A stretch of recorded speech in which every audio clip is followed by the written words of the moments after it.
जब इसकी शुरुआत हुई थी तो लोगों में इसके प्रति एक समझ सकते हैं कि थोड़ा-सा उनको समझ नहीं आ रही थी कि ये कैसे हो सकता है कि क्योंकि हम लोगों को आदत थी फिजिकल करेंसी यानी हाँ। पैसे का लेन-देन फिजिकली करने की। अब चूँकि पिछले कुछ सालों में हमने जो देखा है, खासतौर से कोविड के समय में हुँ। जिस तरीके से यूपीआई पॉपुलर हुआ और लोगों को समझ में आया कि यूपीआई बहुत इम्पोर्टेंट है रोज़मर्रा की ज़िंदगी में भी आपको ज़्यादा बल्कि पैसा लेके जाने की ज़रूरत नहीं है, जेब भर के पैसे लेके जाने की कहीं ज़रूरत नहीं है, रिस्क उठाने की ज़रूरत नहीं है, ये चीज़ें हैं। लेकिन इसके अब 2 चीज़ें और हुँ। अहम हैं जो आगे के लिए बहुत इम्पोर्टेंट है, जो जी। आरबीआई जिस पे काम कर रहा है। पहली चीज़ है कि यूपीआई यानी उसको उसका डिजिटल करेंसी को किस तरीके से विदेश में खास तौर से बहुत सारे देश हैं जहाँ पे ऑलरेडी यूपीआई शुरू हो चुका है हाँ। और बहुत सारे देशों में उसकी शुरुआत करने की बात की जा रही है। उसको कैसे और पॉपुलर किया जाए जिससे कि जो भारतीय बाहर है या फिर जो जहाँ पे जिस तरीके से लेन-देन किया जा सकता है इस तरीके का रूपी और दूसरे करेंसी के बीच में जो एक्सचेंज उसको किस तरीके से बढ़ावा मिल सके, जी। वो एक बहुत बड़ा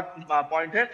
और दूसरा चीज़ है कि देश में भी अभी भी बहुत से ऐसे कस्बे हैं जहाँ पे यूपीआई यानी डिजिटल करेंसी जो है अभी भी उतनी पहुंच नहीं पाया, उसको हुँ। भी और आगे लेके जाने की बात की जा रही है जिससे कि जो घर पे बैठे लोग अभी भी बहुत से कस्बे हैं जहाँ पे बैंक की हुँ। ब्रांच नहीं है, दूर-दूर लोगों को जाना पड़ता है, तो वहाँ पे भी इस तरीके के छोटे-छोटे यूपीआई कियोस्क या फिर यूपीआई जी। के ज़रिए लोगों को फाइनेंशियल लिटरेसी यानी देने कि की बात प्रयास की जा रही तापस है। यहाँ पर ये भी किया जा रहा है कि जिन लोगों के बीच में विश्वास की कमी है उनमें कैसे इस विश्वास को बढ़ाया जाए, और इसके लिए एक बिल्कुल। सशक्त उदाहरण ये 10 साल की पूरी यात्रा ही है, जो साफ तौर पर दर्शा रही है आंकड़ों के माध्यम से कि उपभोक्ताओं ने किस तरह से बढ़ चढ़कर इसमें रुचि दिखाई है।